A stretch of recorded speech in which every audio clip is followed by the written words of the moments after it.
नमस्कार, मैं दीक्षा सिंह बोलस्काई में आपका स्वागत है। नवरात्र देवी दुर्गा का महापर्व माना जाता है।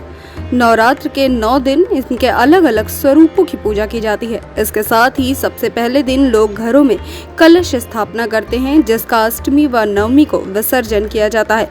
मान्यता है कि इस पूरे कार्य को विधि विधान से करना चाहिए। इससे मां खुश होकर घर में सुख समृद्धि का वरदान देती हैं। लेकिन बहुत कम लोग जानते होंगे कि जैसे कलश स्थापना के नियम होते हैं, वैसे ही कलश विसर्जन करते समय भी बहुत सी बातों का ध्यान रखना चाहिए। इस दौरान पूरे विधि विधान का ध्यान रखना चाहिए ताकि कोई भूल चूक ना हो और देवी दुर्गा रुष्ट ना हो। तो आइए आपको बताते हैं कि किस तरह से कलश विसर्जन करना चाहिए। अष्टमी और नवमी के व्रत संपन्न होने के बाद हवन और फिर कन्याओं को भोजन करवाएं। अपनी हैसियत अनुसार कन्याओं को भेंट दें। कन्या पूजन के बाद देवी भगवती का सपरिवार ध्यान करें, क्षमा याचना करें। या देवी सर्वभूतेषु शांति रूपेण संस्थिता नमस्तस्यै नमस्तस्यै नमस्तस्यै नमो नमः।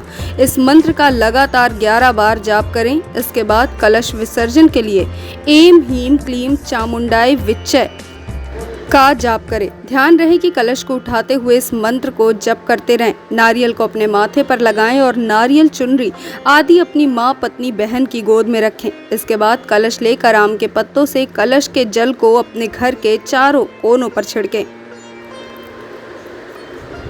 पूरे घर में कलश का जल छिड़कें। कलश के जल को तुलसी के गमले में अर्पण करें। जो सिक्का कलश में था उसे अपनी तिजोरी में रखें।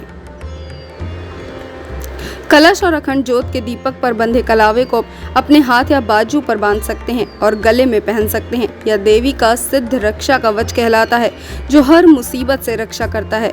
कवच सूत्र बांधते हुए जो भी देवी का मंत्र याद हो उसका उच्चारण करें। यह सूत्र घर के सब सदस्य पहन सकते हैं।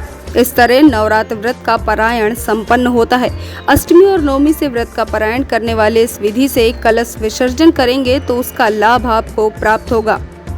बता दें कि अखंड ज्योति को विजयदशमी के पूजन तक प्रज्वलित रखना चाहिए, क्योंकि धार्मिक मान्यताओं के अनुसार विजयदशमी को भगवान राम ने अपराजिता देवी का पूजन किया था।